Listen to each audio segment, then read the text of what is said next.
Ano ba nangyari sa lakad nyo? Tumawag sa akin si Don Manolo. Galit na galit. Nalisgrasya raw ang kanyang mga gold bar.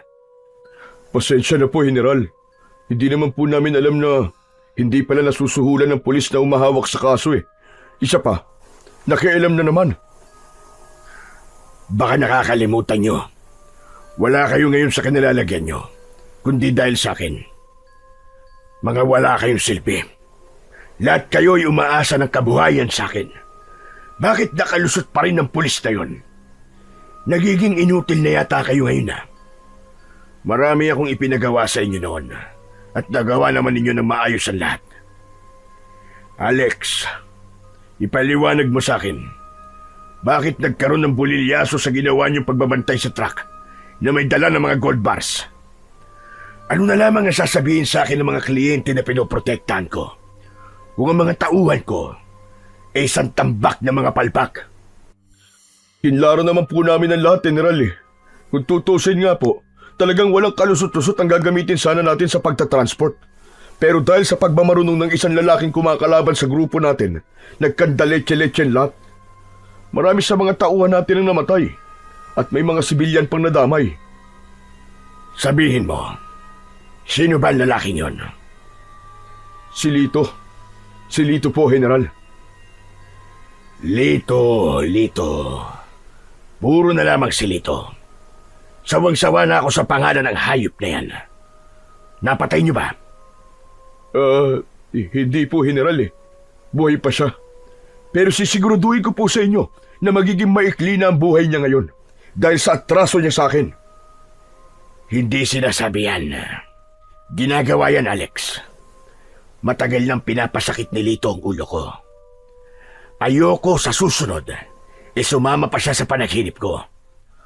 Trabahuhin niyo siya ng maayos. Iligpit at huwag na kayo mag-iiwan ng kahit na anong ebidensya. Sabihin mo mga tauhan natin na magbibigay ako ng pabuya sa sino mang makakapatay kay Lito. Bilisan niyo na. Gawin niyo na ng matahimik na ang isip ko. Anak ng putya, oh. Nakakainis talaga. Puro na lamang problema. Masusunod po, General. Teka, sandali lang. Yung pinapabantayan ko sa inyong pasugalan, mainit ang mga mata ng mga pulis doon.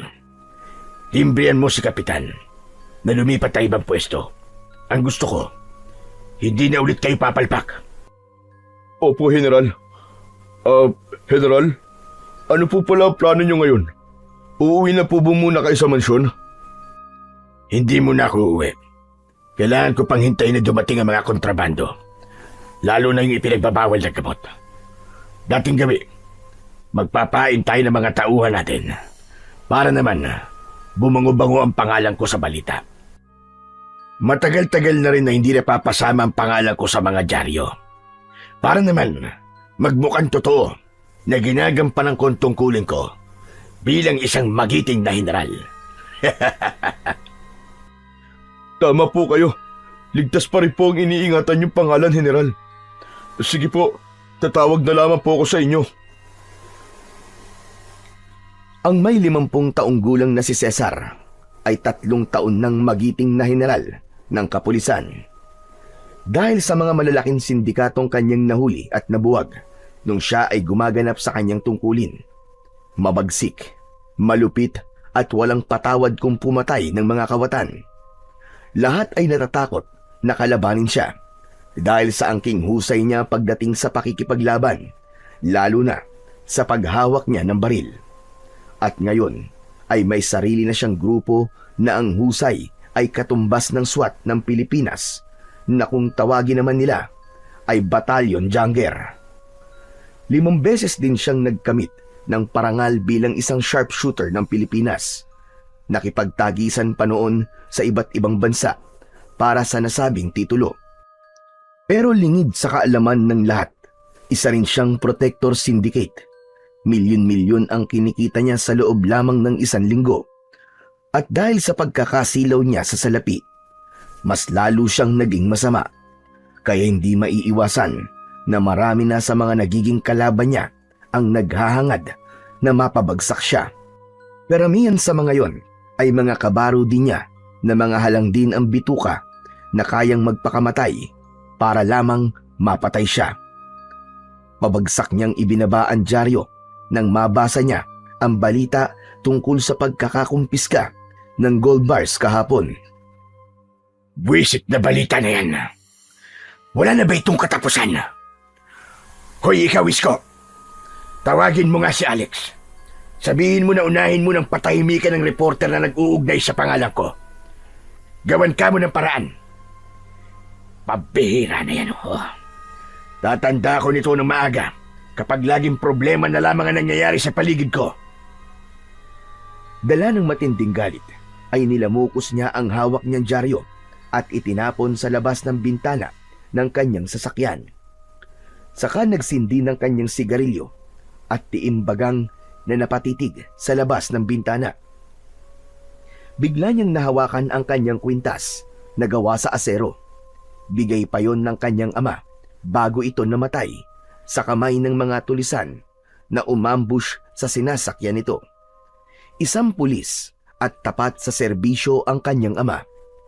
Sa tuwing naaalala niya ang panahon na yon kung paano itong namatay sa harap niya, mas lalo niyang gustong maging isang masamang general.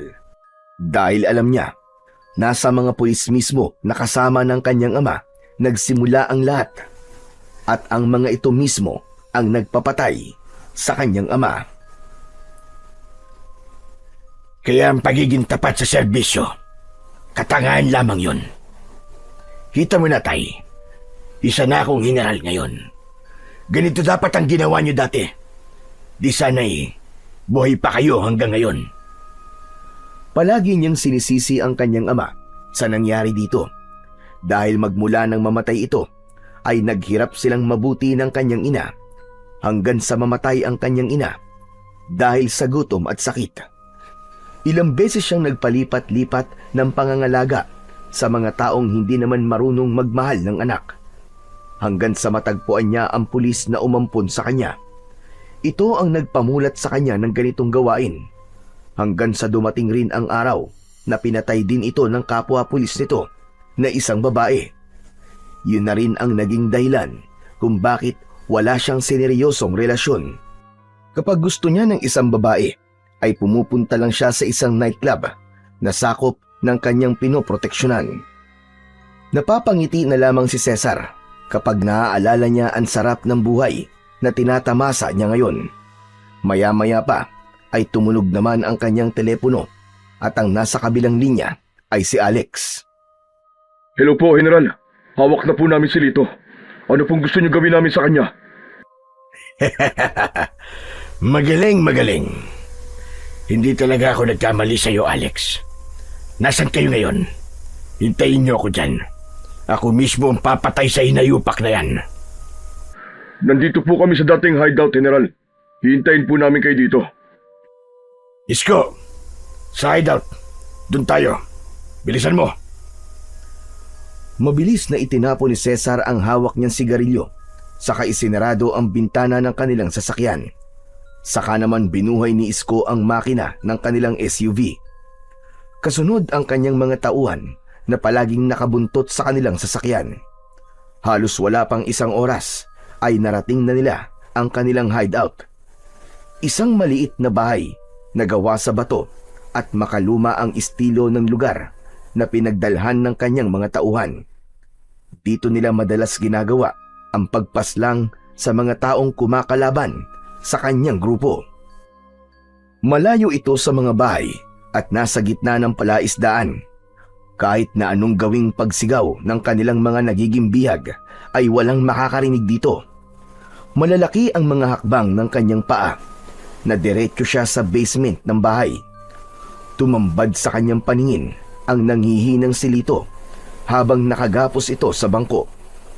Bumangon ang galit sa kanyang dibdib dahil sa ilang beses nitong pangingialam sa kanyang mga transaksyon. Sa wakas, nagkaharap din tayong dalawa, Lito. Kumusta? SPO4, Lito Sandoval.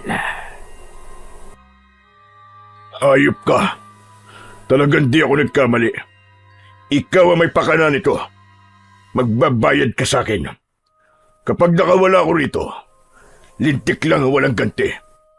Ibubunyag ko sa lahat ang anumalyang pinaggagawa mo. Isa kang malaking kahihiyan, hayop ka.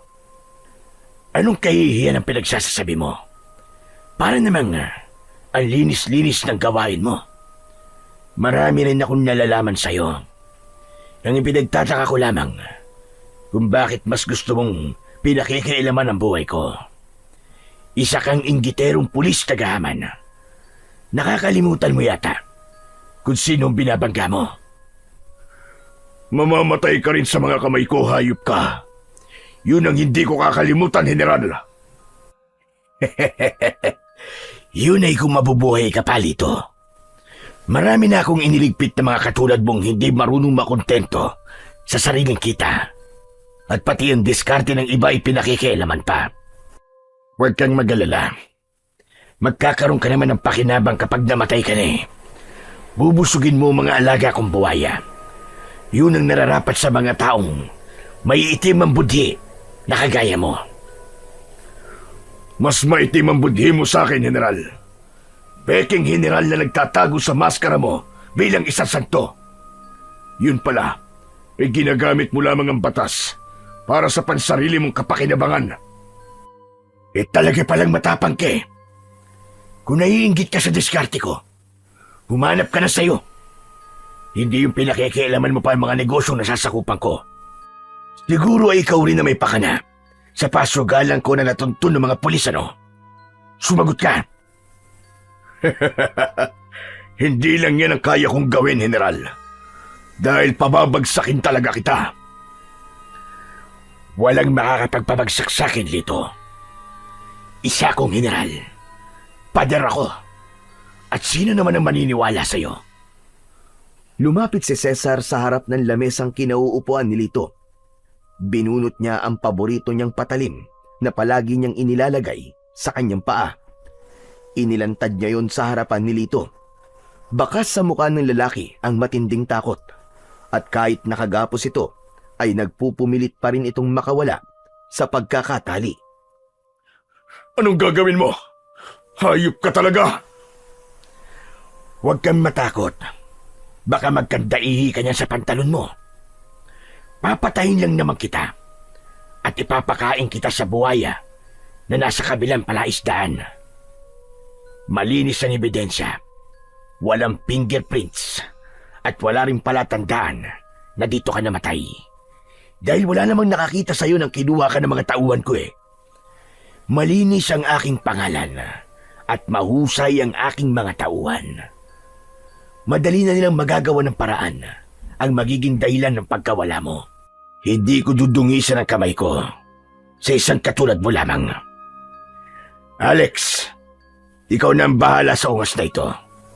Pahirapan na muna nyo bago nyo patayin.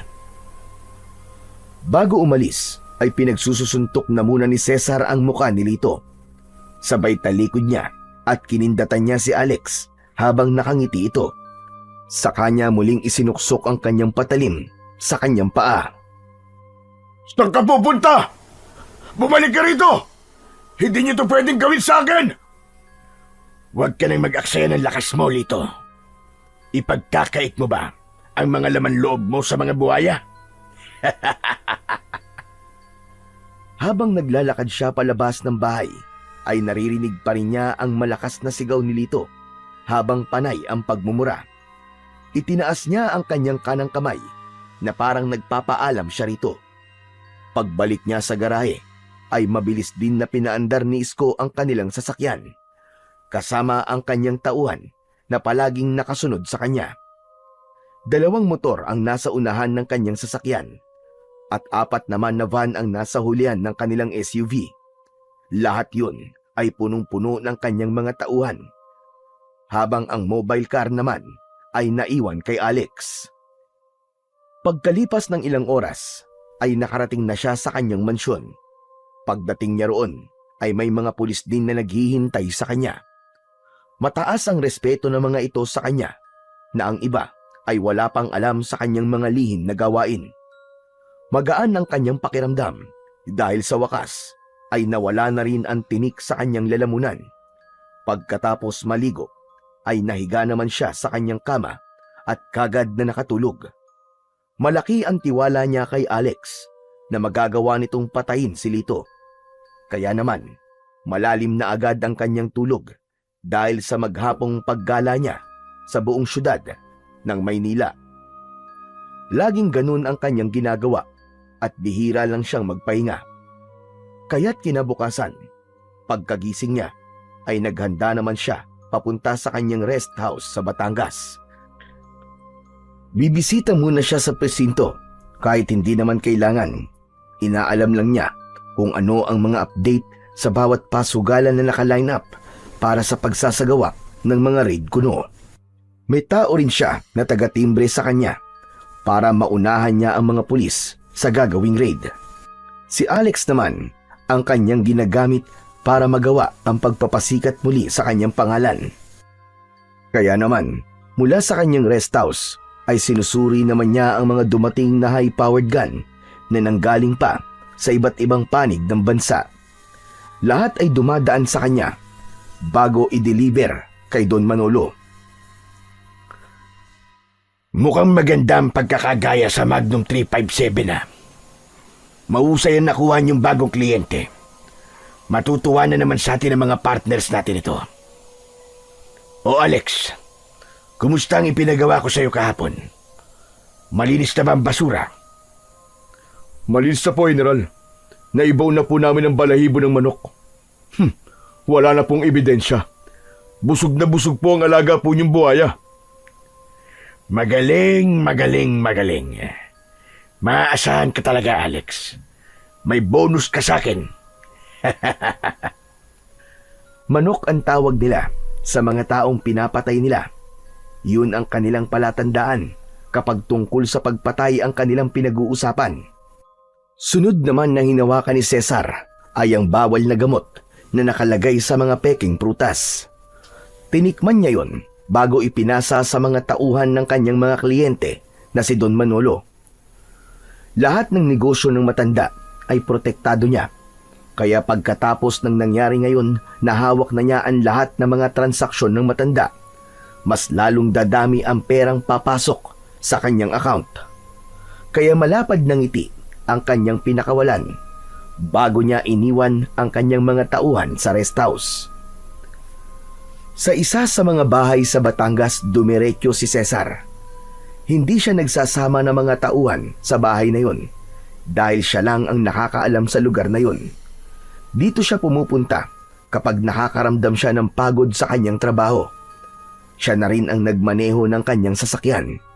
Pagkarating niya sa bahay na gawa sa bato, ay agad siyang bumaba ng sasakyan sa mismong garahe.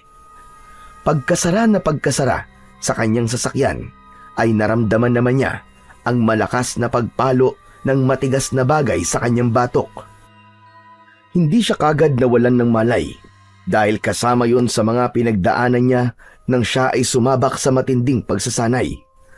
Kaya naramdaman niya ang pagkapit ng dalawang lalaki sa kanyang tigkabila ang braso at pahila siyang dinala sa likod ng bahay.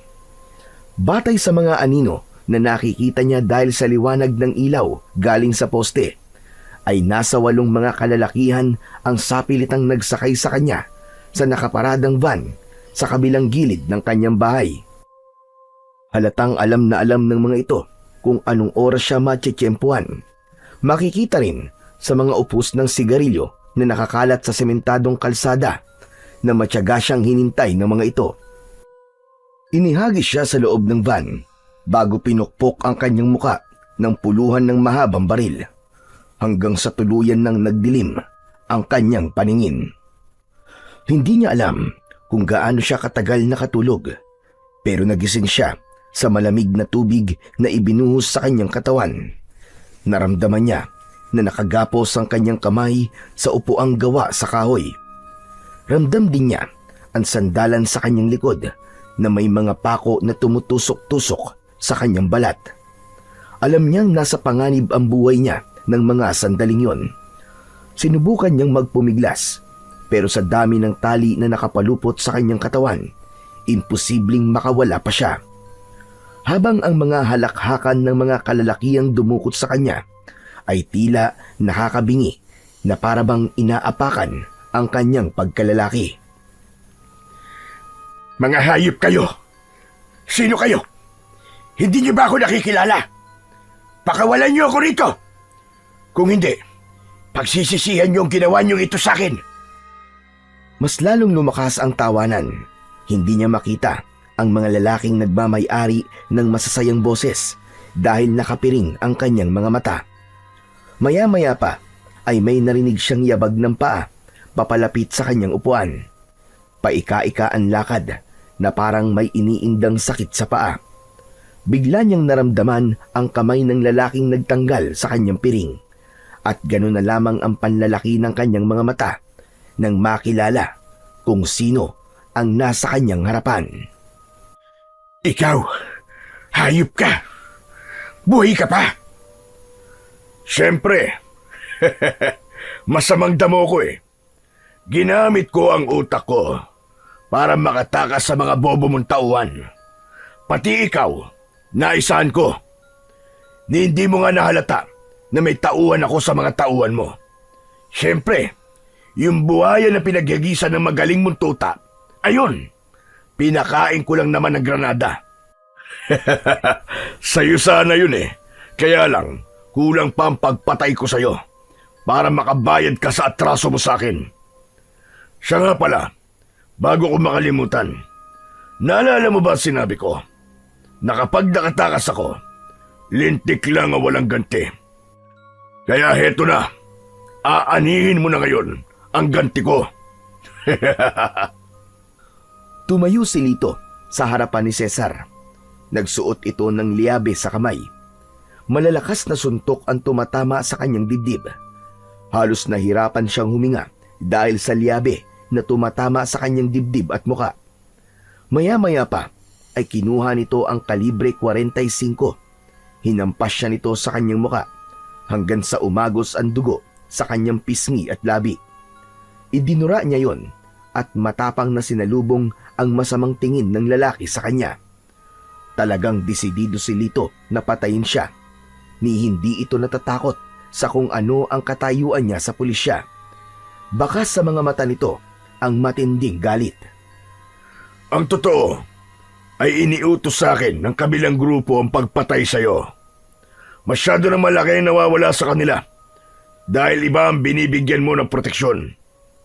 Aagawin ko sa'yo ang lahat ng nasa'yo, pati na ang mga tauhan mo. Kung sa bagay, wala na rin namang silbi yun dahil hindi ka nasisikatan ng araw.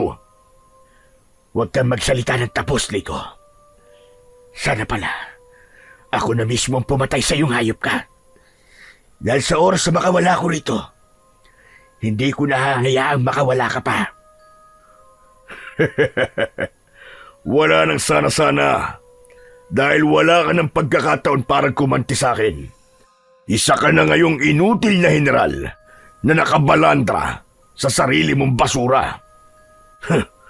Pero huwag kang mag-alala. Hindi naman kita rito papatayin eh.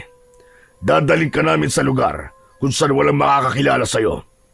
Sa isang lugar na bihira ang tao at kinatatakutan ng mga tao na puntahan.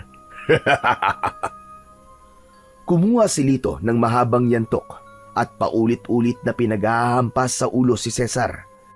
Ipinalagay niyang yun na ang kanyang katapusan dahil sa sakit na nararamdaman niya sa mga tama ng kahoy sa kanyang muka at ulo hanggang sa tuluyan nang nawalan siya ng malay. Nang magkamalay siya ay naramdaman niya ang pagsayad ng kanyang paa sa lupa. Habang kinakaladkad siya sa damuhan, kitang-kita niya rin ang pagpatak ng dugo sa lupa bago siya tuluyang binitiwan ng mga ito. Tahimik ang paligid na kahit hindi niya halos makita ang lugar dahil madilim, ay alam niyang nasa loob siya ng kagubatan. Dinig na dinig din niya ang ingay ng mga kuliglig na nasa palibot ng kanyang kinaroroonan hanggang sa naramdaman niya ang pananakit ng kanyang katawan. Kasunod, ang pag-alingaw-ngaw ng malalakas na putok ng baril na tumama sa kanyang dibdib. kasabay ng paghagis sa kanya sa bangin. Huling natandaan niya ay ang pagtama ng kanyang ulo sa matigas na bato bago tuluyang nagdilim ulit ang kanyang paningin. Nagising si Cesar sa isang silid na hindi pamilyar sa kanya. Nakakunot ang kanyang noo dahil wala siyang maalala kung bakit siya nasa bahay na yon. Maya-maya pa ay narinig niya ang yabag ng paa papasok sa silid. Kaya't napabalikwas siya ng bangon at naghintay sa pagpasok ng may-ari ng yabag. Napasiksik siya sa dingding habang nagtataka sa mga nangyayari sa kanyang paligid. Mabilis din ang tibok ng kanyang puso dahil sa pag-aalala. Ipinagtaka niya rin ang mga benda sa kanyang katawan, maging sa kanyang ulo. Nanginginig ang kanyang kamay na nahaplos niya ang kanyang ulo dahil sa matinding sakit. Masasakit din ang kanyang katawan na parang nanggaling siya sa matinding pambubugbog. Aba, mabuti naman at gising ka na. Kumusta na ang pakiramdam mo? Sino kayo? At nasaan ako? Anong nangyari sa akin? Saglit lang. Isa-isa lang ang tanong. Ang mabuti pa inimin mo na muna itong salamat. Naggumanda ang pakiramdam mo kahit papano. Huwag kang matakot sa akin. Ligtas ka na sa tulong ng mga kasama ko. Kaya sige na, inimin mo na muna itong salamat. Makatutulong to para gumanda ang iyong pakiramdam. Hindi ko iinumin yan. Sino ba kayo? At bakit may benda ang katawan ko? Pati ang ulo ko. Ano ho bang nangyari sa akin? Matagal siyang tinitigan ng matanda na parang sinusuri kung ano ang nangyayari sa kanya. Hinilinga niya ang kanyang paningin sa paligid pero wala talaga siyang maalala kung paano siyang nakarating sa lugar na yon. Idagdag pa ang alalahanin niya na maging ang dahilan ng mga benda sa kanyang katawan ay hindi niya rin alam kung saan niya nakuha. Sandali lang, Amang. Sigurado ka ba wala kang maalala sa mga nangyari sa'yo? Isipin mong mabuti dahil baka nalilito ka lamang sa dami kasi ng sugat na tinamo mo. Baka epekto lang yan ng lakas ng pagkakabagok mo sa bato. Halos nag-aagaw buhay ka nang makita kita. Naliligo ka sa sarili mong dugo. Abay, sino ka ba? Hindi ka kasi pamilyar sa akin at halatag hindi ka taga rito sa lugar na ito. Sino ko? Teka, sino nga ba ako? Diyos ko, bakit pati pangalan ko wala akong maalala? Anong gagawin ko? Halos sabunutan ni Cesar ang sarili niyang buhok dahil kahit na anong gawin niya ay ayaw gumana ng isip niya. Nalilito siya sa mga nangyayari at natatakot siya na baka may nagawa siyang kasalanan kaya pinaparusahan siya ng ganun. Naramdaman niya ang pagtayo ng matanda para sana mas lumapit sa kanya. Kaya lang, pinigilan niya ito dahil kahit ang matandang kausap niya ngayon ay hindi rin niya maalala kung sino. Nakuyom niya ang kanyang kamao habang nakatingin sa muka ng nag-aalalang matanda. Pilit na inaalala ni Cesar kung sino ba siya at kung ano ang pangalan niya. Pero habang iniisip niya yon, ay tumitindi naman ang pananakit ng kanyang ulo. Kaya naman, dahil sa sakit, ay napahawak siya ng mahigpit sa kanyang ulo at napasigaw ng malakas. Ang sakit! Bakit ganun? Bakit wala akong maalala? Tatang, sabihin ho nyo, sino ho ba ako? Kilala nyo ho ba ako? Huwag mo na lamang piliting maalala kung sino ka, Amang. Baka mas lalo lamang makasama sa kalagayan mo yan. Huwag kang magmadali. Dahil siguro sa laki ng pinsalang natamo mo sa ulo, kaya pansamantala kang nawalan ng alaala. Ngunit huwag kang mag-alala. Dahil naniniwala kong hindi magtatagal, ay babalik din ang alaala mo. Pasensya ka na kung hindi kita nadala sa ospitalan dahil sa naging tama ng bala ng baril sa dibdib mo. Malaking investigasyon pa ang mangyayari kapag nakarating ito sa mga pulis.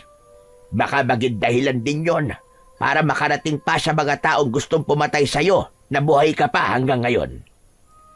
Mabuti na lamang at mababaw lamang ang baon ng bala sa dibdib mo dahil tumama yon sa palawit ng kwintas mo. Ano? Kwintas? Oo, iniligtas ka na suot mo kwintas. Itinago ko yun sa baul. Mahirap na kung merong makakakitang ibang tao. Ngayong hindi mo pa naaalala kung ano ang pangalan mo. Ang mabuti pa yung pangalan na lamang na nakaukit sa likod ng kwintas mo ang gagamitin mo. Cesar. Cesar ang nakita kong nakalagay roon. Baka ngayon pa ang totoo mong pangalan. Parang may kung anong bahagi sa kanyang isip ang nasaktan nang mabanggit ng matanda ang pangalang Cesar.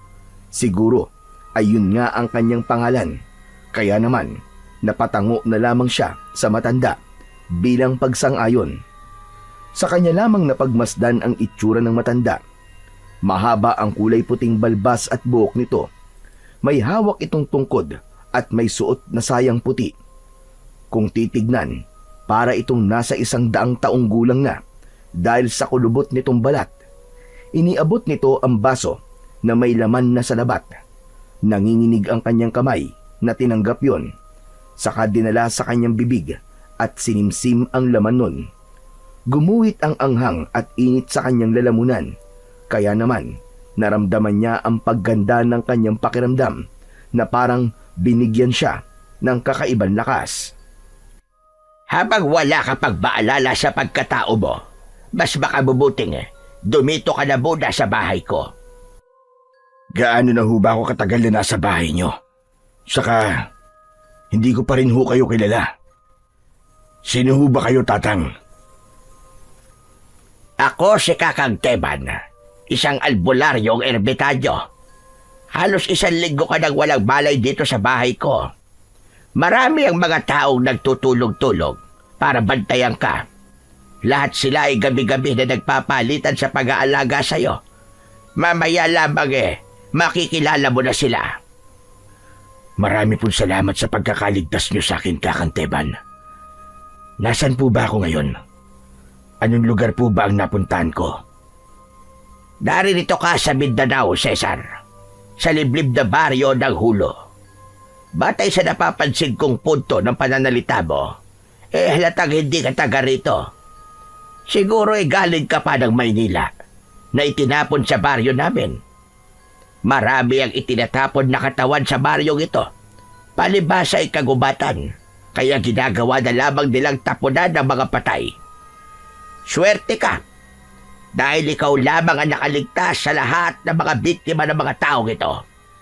Hanggang ngayon, ay wala pa rin kaming nagagawang aksyon para mahuli ang mga walang hiyang nagtatapon sa aming lugar ng mga bangkay dahil gumagamit sila ng mga helikopter. Hindi ko po maintindihan kung bakit nangyari po ito sa akin at kung ano po naging atraso ko para sapitin ko ito. Ang mahalaga ay nakaligtas ka. Sa nakikita ko naman sa iyo hindi ka naman masamang tao. Biktima ka lang ng karahasan. Parang may kurot sa puso ang dating ng mga narinig niya mula sa matanda. Pakiramdam niya, tutol ang kanyang kalooban sa sinabing yun ni Kakang Teban. Maya-maya pa ay may nagkakaingay na sa labas. Masasayang boses ng mga tao na tila nag-uunahan sa pagpasok.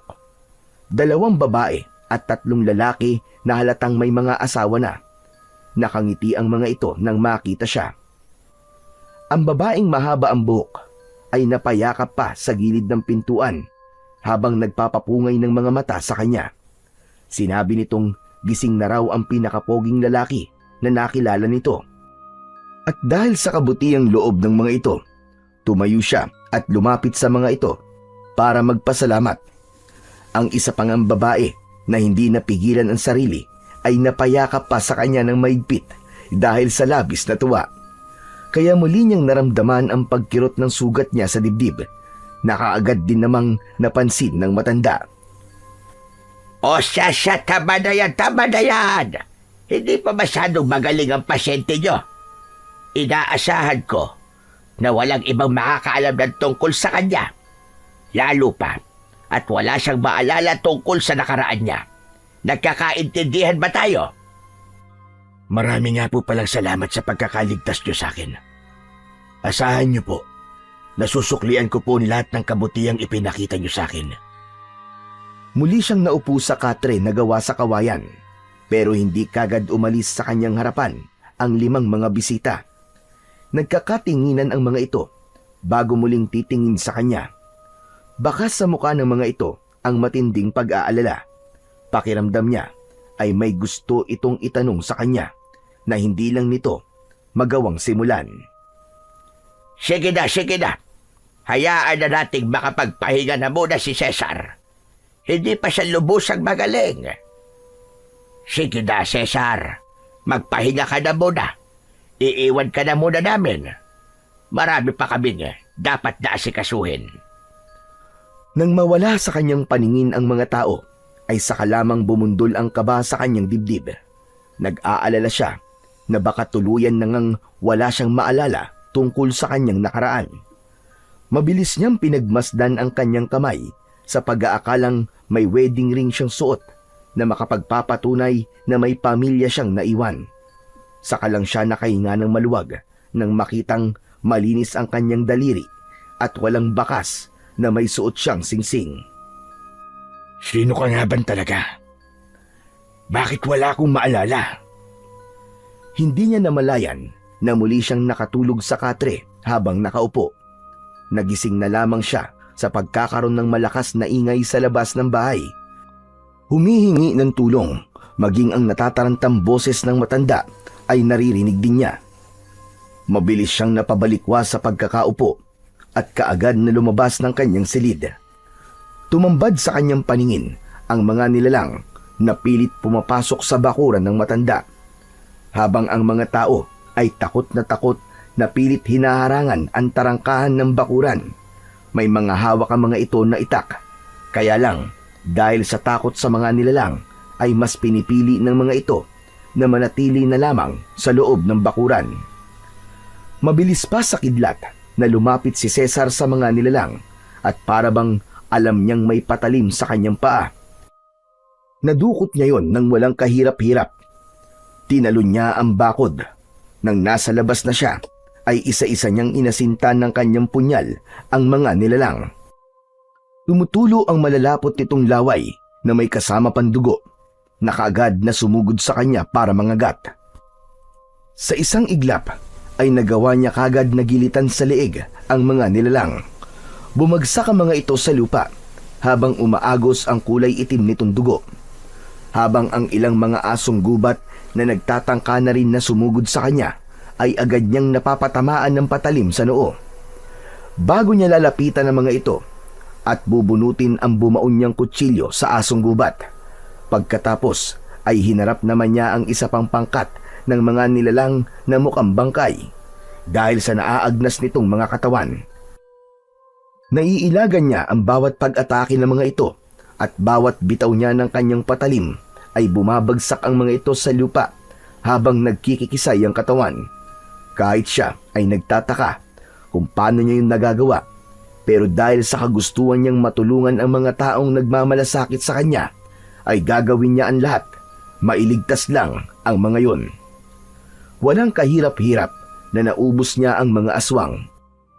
Si Kakang Teba naman na natitigilan ay nakamasid na lamang sa kanya habang nakikipaglaban siya sa mga halimaw. Cesar, sabihin mo, paano mong nagawa yon? Saka, saan galing ang patalim mo? Hindi ko nga po alam, Kakanteban eh. Basta, namalayan ko na lamang po na kaya ko silang labanan. Saka, saan po kaya galing ang patalim na ito? Naramdaman ko na lamang po sa aking isipan na meron ho kong patalim sa paanan. Akala ko nga po kayo po naglagay nito eh. Hindi ko napansin na may patalim ka sa iyong katawan. Maaaring nakalimutan mo ang nakaraan mo. Pero ang pakikipaglaban mo sa mga nilalang na yon ay hindi na wala sa iyo. Sa nakita kong husay mo sa pakikipaglaban, hindi ka isang ordinaryong tao na basta na lamang itatapon sa lugar na ito. Para kasing dumaan ka sa isang matinding pagsasanay. Ang bakod ng bahay ko, natalon mo ng walang kahirap-hirap. Tapos ang mga tama nila sa noo ay sapat na para masabing isa kang mahusay na mandirigma. Cesar, hulog ng langit ang pagdating mo dito sa amin. Sa palagay ko, ikaw na ang matagal ko nang hinihintay na makakatulong sa aming lahat dito. Sinulyapan ni Cesar ang mga tao sa kanyang paligid. Halos lahat ay nakaawang ang mga bibig. Hindi rin makapaniwala sa nakitang galing niya sa pakikipaglaban. Kaya lamang, mas nag-alala siya sa mga nilalang na sumugod sa bahay ng matanda. Isang patunay yon na marami pa siyang hindi nalalaman sa lugar na kanyang napuntahan. Hindi man niya nauunawaan lahat. Alam niyang mga masasamang elemento ang mga nilalang na nakalaban niya. Ang mabuti pa sa loob na lamang tayo ng bahay mag-usap. Tara na mga kasama. Ayusin na lamang ninyo ulit ang ating tarakahan. Wala naman yatang nasaktan sa inyo o kahit nasugatan.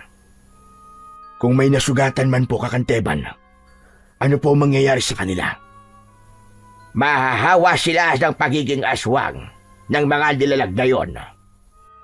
Saka lang din nakabawi sa pagkakabigla ang mga tao nang makita silang pumasok sa loob ng bahay ng matanda.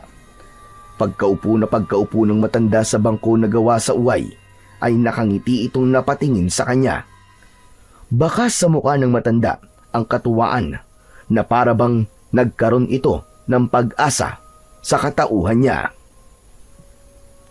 Ang totoo niyan, Cesar, matagal na akong naghahanap ng lalaking may kakayahang makipaglaban na kayang tapatan ang lakas ng isang immortal o mga nilalang na nakatira sa kabilang dimensyon ng mundo natin.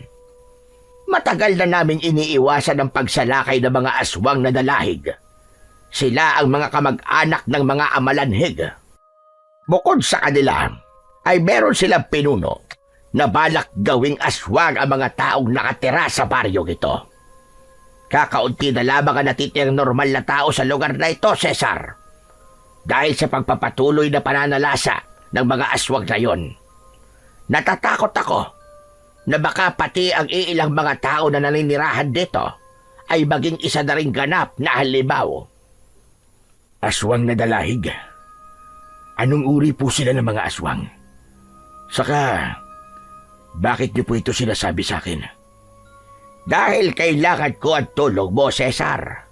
Ang mga aswang na dalahig, sila ang mga nilalang na pumapatay na mga tao na kapag hindi nasusunog ang kanilang mga nagiging biktima, ay muling mabubuhay sa 3 oras at magiging isa ng ganap na dalahig o halimaw. Kaya patuloy silang dumarami. Para silang mga virus na kayang magpalipat-lipat at manghawa sa pamamagitan ng kagat. Narinig ni Cesar ang mga yabag ng paa papalapit sa kanilang kinaroroonan. Kanya-kanya ng pakiusap ang mga ito na tulungan sila na makalaya sa mga aswang na dalahig. Nakita namin kung gaano kakahusay pagdating sa pakikipaglaban. Pero hindi ka namin pipilitin kung ayaw mo, Cesar. Pero sana, matulungan mo kaming matalo ang pinuno ng dalahig. Bago pa niya maubos ang mga tao rito sa amin. Nakita mo naman siguro kung gaano sila ka-agresibong pumapasok sa loob ng bahay ko. Dahil ito at ang kabilang ilog na lamang ang hindi pa nila nasasakop. Kakanteban, sa paanong paraan ko po kayo matutulungan? Kung marami na sa inyo nagiging aswang, nangangahulugan po lamang na halos lahat po ng mga nakatira sa lugar na ito ay mga aswang na dalahig na rin. Ano po magagawa ko para mapigilan sila? Kailangan mong makakuha ng ginintuang buhok ng tikbalang. Ginintuang buhok ng tikbalang? Abe, saan naman po ko makakahanap ng ganon? Huwag kang mag-alala, Cesar. Sasamahan kita sa pusod ng kagubatan. Ituturo ko sa iyo ang dapat mong gawin. Pero hindi magiging madali ang paghahanap sa kanya dahil kailangan pa nating hanapin ang direktang nasisikatan ng liwanag ng bilog na buwan bago mahanap ang lagusan papunta sa mundo nila. Mas lalong naguluhan si Cesar sa mga sinabi sa kanya ng matanda. Bigla rin ang pagkirot ng kanyang ulo nang maisip niya na hindi isang ordinaryong nilalang ang kailangan niyang hanapin para sa buhok ng tikbalang. Alam kong mahirap para sa iyo ang maintindihan lahat ng mga sinabi ko. Pero yun na lang ang nag-iisang kapangyarihan na pwede mo magamit para ipantapat sa pinuno ng mga dalahig. Nakikiusap ako sa iyo, Cesar. Tulungan mo kami. Ikaw na lamang ang natitirang pag-asa namin. Kakanteban, dahil utang ko po sa inyo lahat. Sige ho, gagawin ko po. Tutulungan ko po kayo. Pero paano naman po kapag nagkaharap kami ng tikbalang? Paano po ako makakakuha ng buhok niya? Simple lang. Kailangan mo siyang patayin gamit ang sarili mong lakas. Kapag hindi mo yun nagawa, habang buhay ka nang makukulong sa mundo nila hanggang sa mamatay ka. Alam kong kaya-kaya mo yon, Cesar. Magagawa mo siyang labanan. Malaki ang tiwala namin sa iyo. Hindi ko po hahayaan na mabigo kayo sa akin, Kakanteban. Kahit buhay ko pa po ang kapalit. Kapag nakuha mo ang ginintuang buhok ng tikbalang, marami ang lilitaw na masasamang elemento para agawin yun sa iyo dahil makapangyarihan yon. Kaya gawin mo ang lahat para maingatan mo ang buhok. May limitasyon ang pagbubukas at pagsasara ng lagusan. Magkaiba ang oras sa mundo nila kumpara sa mundo nating mga tao. Dahil ang isang oras sa kanila ay katumbas ng 3 araw dito sa ating mundo. Kaya gawin mo ang lahat para magawa mo ang misyon ng mas mabilis. 3 oras lang ang kailangan mo para matalo ang tikbalang. Katumbas yun ng 9 na araw dito sa atin. Kaya mag-iingat ka, Cesar. Dahil buhay mo at buhay ng mga kababaryo ko ang nakasalalay sa misyon mong ito. Dalhin niyo po ako sa pusod ng gubat. Ako na po ang bahala kung paano matatalo ang tikbalang na sinasabi niyo. Tandaan mo rin, Cesar. Immortal ang kalaban mo. Hindi isang ordinaryong nilalang lamang. At kapag napasa kamay mo na ang gilintuang buhok ng tikbalang, kailangan mong iwas-iwas yun sa ere para maging isang gintong buhok. Magtataglay ka ng kasing liksi, lakas at bilis ng parang isang tikbalang o kabayo at magagawa mo ng labanan ang pinuno ng aswang na dalahig na si Greco. Wala nang inaksayang oras sina Cesar at Kakangteban. Agad silang naglakad papunta sa pusod ng gubat. Malayo ang lugar na yon at ilang oras din silang naglakad bago nila narating ang gitnang kagubatan. Hanggang sa sumapit na sila sa tapat ng isang malaking puno ng balete na may direktang nasisikatan ng liwanag ng buwan. Kasama niya ang mga tao na hindi maitago ang matinding pag-aalala para sa kaligtasan niya. Napansin niya na gumuhit ng hugis pabilog si Kakangteban sa lupa sa mismong tapat ng puno ng balete gamit ang tungkod na kahoy nito. Nagtataka rin siya sa kanyang sarili dahil hindi man lang siya nakaramdam ng pag-aalala o takot sa lugar na mapupuntahan niya. Para bang sanay na ang katawan niya sa mga ganong sitwasyon. Halika, Cesar. Pumasok ka sa loob ng hugis bilog. Pagkatapos ay pumikit ka at humawak ka sa iyong kamay. Huwag kang magbumulat ng mga mata hanggat wala akong sinasabi sa iyo. Tandaan mo na hindi ako makakasama sa iyo. Mag-isa kang papasok sa loob ng mundo ng mga immortal. Pero ang diwa ko ay makakasama mo at magagawa mo kong kausapin sa pamamagitan ng isip mo. Dito lamang ako magbabantay sa pagbabalik mo dahil habang nasa loob ka ng mundo nila, hindi maiiwasan na baka may mga masasamang elemento ang makatawid papasok sa mundo natin. Naiintindihan ko po, Kakanteban. Huwag po kayo mag-alala. Gagawin ko po kung ano ang aking makakaya. Mariin niyang ipinikit ang kanyang mga mata. Pagkatapos ay narinig niya ang mahihinang pag-usal ng orasyon ng matanda sa tabi niya. Ang palad nito ay ipinatong sa kanyang ulo at kahit nakapikit siya ay naaaninaw niya ang liwanag sa kanyang paligid. Naririnig niya ang parang pagpunit ng kahoy sa tapat nila. Alam niyang siya at si Kakangteban lang ang nakakapansin nun. Maya-maya pa ay narinig na naman niya ang boses ng matanda. Sige na, imulat mo na ang mga mata mo, Cesar. Dahan-dahang iminulat ni Cesar ang kanyang mga mata. Tumambad sa kanyang paningin ang maliwanag na katawan ng nakabukang punong kahoy. Marami ang nakalutang na mga dahon na hinihigop ng mga yon papasok sa loob. Nagsimula na siyang humakbang papasok sa loob, kasabay ng muling pagsara ng lagusan. Mabilis ang tibok ng kanyang puso dahil sa kakaibang itsura ng paligid. Maraming bulaklak ng orkidyas, ngunit ang kulay ay sa balat ng ahas. Ang mga katawan ng mga punong kahoy ay parang may mga buhay na halatang nakikiramdam sa kanyang ginagawa. Ramdam na ramdam din niya ang malamig na simoy ng hangin sa kanyang balat. Ang mga ibon biglang nagkagulo nang makita siyang naglalakad. May ilog din sa gilid, ngunit pabaliktad ang agos ng tubig. Imbis na pababa, paitaas ang agos nito. Parang may kung anong malakas na enerhiya na gumagabay sa kanya. Kasunod ang tinig na naririnig niya sa kanyang isip. Boses yon ni Kakangteban.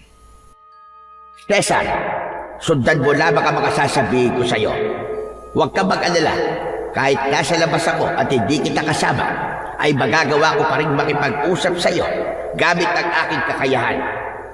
Huwag kang padadala sa mga itsura ng nasa loob. Hindi totoo ang ganda ng paligid. Kakanteban, paano ko po malalaman na nasa paligid ko lang ang tikbalang? Kung mapapansin mo ang bulaklak ng orkidyas ay itsura ng balat ng ahas, magbabago ang kulay niyan kapag nasa tabi nito ang tikbalang. Huwag ka magpapahalata na nararamdaman mo siya at alam mo kung naririyan siya. Hayaan mo siyang lumapit sa iyo.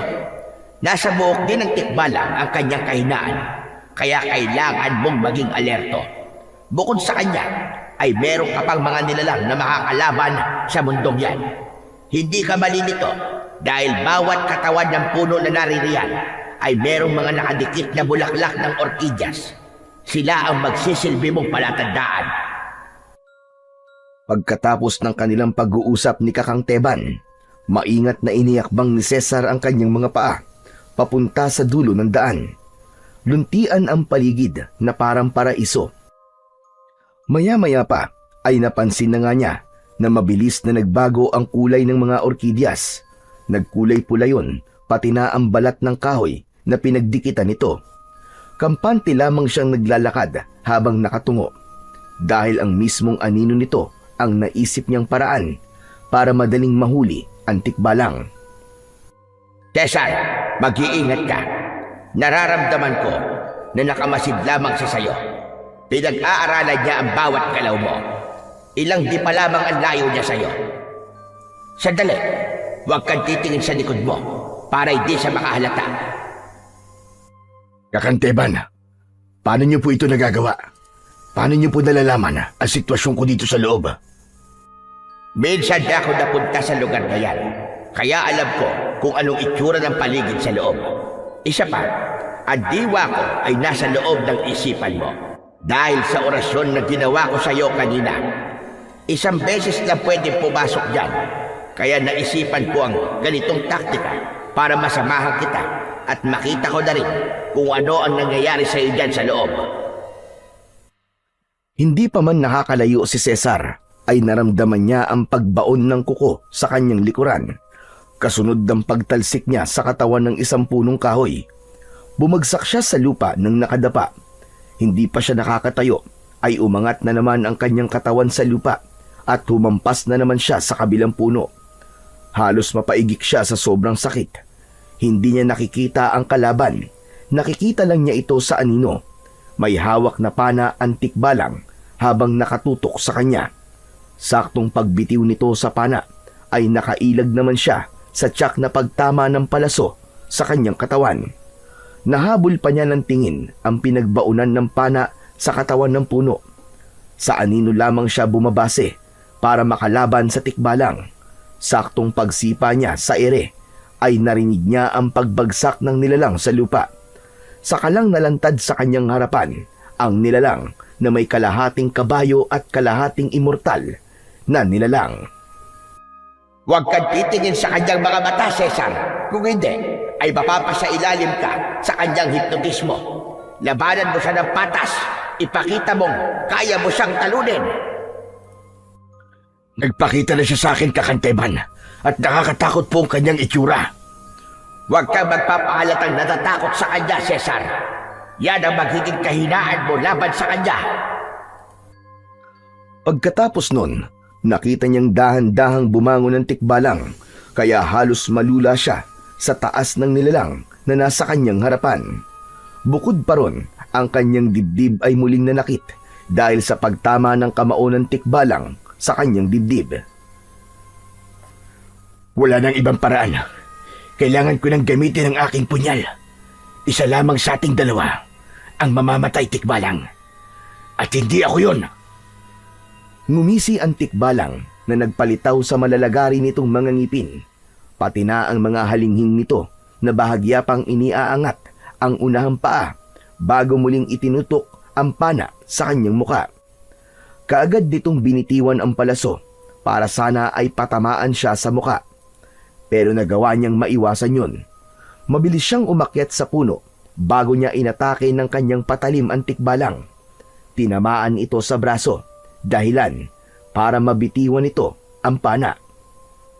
Ganyan nga ang gawin mo, Cesar. Masakit sa kanila ang nililikha ng sugat mula sa patalim na ginawa sa mundo ng ating mga tao. Puntiryahin mo ang kanyang leeg, saka ang kanyang dibdib. Mapapatay mo siya kapag nasugatan mo sila sa parte na yon ng kanilang katawan. Subalit may bahagi ng puso ni Cesar na tumututol na patayin ang tikbalang. Parang ayaw niyang pumatay para lang sa gininto ang buhok nito. Kaya ang naging plano niya ay pabagsakin na lamang niya ang tikbalang at maayos na makipag-usap rito para humingi ng hibla ng buhok ng nilalang. Sa una ay nahirapan siya dahil sobrang bilis ng tikbalang. Malakas din ang katawan nito at bago pa siya makalapit dito ay agad siyang bumagsak sa lupa. Pero wala sa kanya ang salitang pag-urong. Kaya paulit-ulit din siyang bumabangon para lumaban dito. Kaya nang magkaroon siya ng pagkakataon para patamaan ang leeg nito, ay ginawa niya para matapos ang oras at makalabas na sa mundong yun. Pasadsad na bumagsak sa lupa ang tikbalang habang walang tigil sa paghalinghing. Hawak nito ang leeg na nasugatan, pero hindi yun gaano kalalim dahil wala siyang balak na patayin ito. Lumapit siya rito at inilahad niya ang kanyang kamay para alalayan itong tumayo. Pasensya ka na, kaibigan tikbalang. Pero kailangan ko lang ang gininto ang buhok mo para mailigtas ko ang mga tao laban sa mga masasamang nilalang na gustong pumatay sa mga kauri ko. Cesar! Aba Cesar, anong ginagawa mo? Patayin mo na siya! Dahil kung hindi, ikaw ang papatayin niya! Hindi ko po kailangan gawin yun, Kakanteban. Para lamang po sa buhok na sinasabi nyo. Makikiusap po ko sa kanya na kung maaari, ay bigyan na lamang po niya ako ng kahit na konti. Hindi sila tao, Cesar, at hindi sila normal na mag-isip. Papatayin ka rin niya. Kaya gawin mo na. Tuluyan mo na ang tikbalang na yan. Hindi po, Kakanteban. Kailangan ko magtiwala sa kanya. Kaya't kaibigan, nakikiusap ako sa iyo. Wala akong balak na patayin ka. Ang gusto ko lamang ay ang kapangyarihan para matalo ang aswang na dalahig. Tanging ang buhok mo lamang ang makakatalo sa pinuno nila. Hindi ako masamang tao. Nagagawin ko ang lahat para lang makuha ang gusto ko. Kaya sana, kaibigan, nakikiusap ako sa iyo. tulungan mo ko. Kahit isang piraso lamang ng hibla ng iyong gininto ang buhok. Tumayo ang tikbalang at humalinghing ng malakas. Kasunod ang pagyuko sa kanyang paanan bilang pagbibigay ng hibla sa buhok nito. Hindi siya makapaniwalang ibibigay ng nilalang ang buhok nito. Diyos ko po, paano? Totoo ba itong nakikita ko? Napalagay ko, Kakanteban. Alam nila kapag nagsasabi ng totoong isang tao, yun ang nararamdaman ko sa kanya.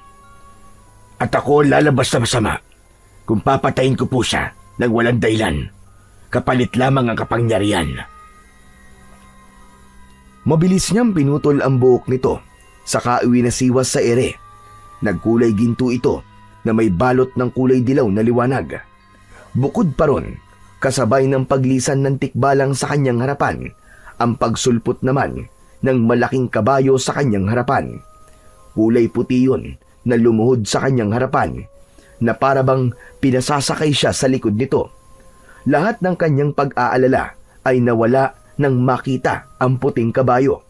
Pagkasampa niya sa likod nito, ay sakalang tumayo ang kabayo bago siya umalis at nag-iwan muna siya ng konting mensahe sa tikbalang na nagbigay sa kanya ng gininto ang buhok.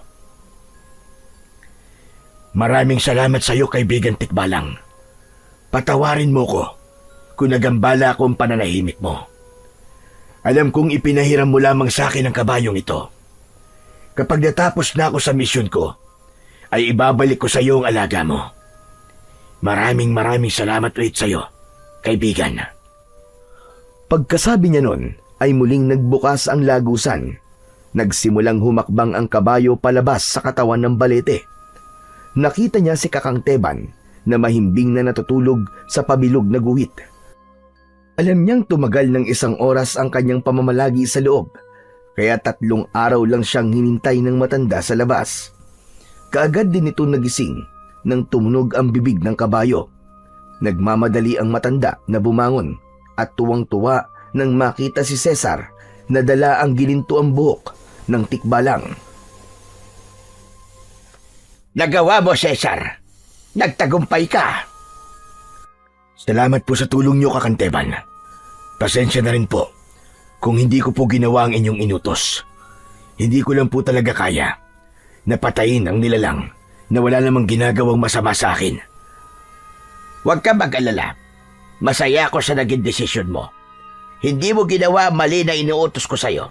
Sa halip, mas doble pa sa inaasahan ko ang naging kapalit ng pagpasok mo sa lagusan papunta sa kabilang mundo. Sa wakas, mapipigilan mo na ang pag-aasik ng lagim ng mga aswang na dalahig. Ay na po. Sumakay na po kayo, Kakanteban. Kailangan na nating umuwi sa bahay nyo. Saka na po natin sasagawa ang ating mga plano laban sa mga aswang. Kaya lang, hindi pa man sila halos nakakalayo sa lugar, ay nakarinig na sila ng sunod-sunod na pag-alulong ng mga asong gubat. Pati na ang pagkabalisa ng kanilang sinasakyang kabayo. Umangat ang unahang paa ng kabayo na muntik pang mahulog ang matanda sa hulihan nito. Kaya nang hawakan niya ang tagiliran ng kabayo, ay saka lamang ito kumalma at bumaba silang dalawa ng kabayo. Inilingan nila ang kanilang paningin sa paligid at nagulat sila sa dami ng mga nilalang na nakatayo sa kanilang unahang daan. Sa gitna nito ay ang nakatayong si Greco. Nakatalukbong pa ito ng kulay pulang tela, ngunit kita niya ang mukha nito habang naaagnas ang balat. Meron ding mga uod na lumalabas sa butas-butas nitong katawan. Sinasabi ko na nga ba, at malalaman nilang nasa kamay mo na ang gininto ang buhok ng tikbalang. Talagang malalakas ang kanilang pag-amoy.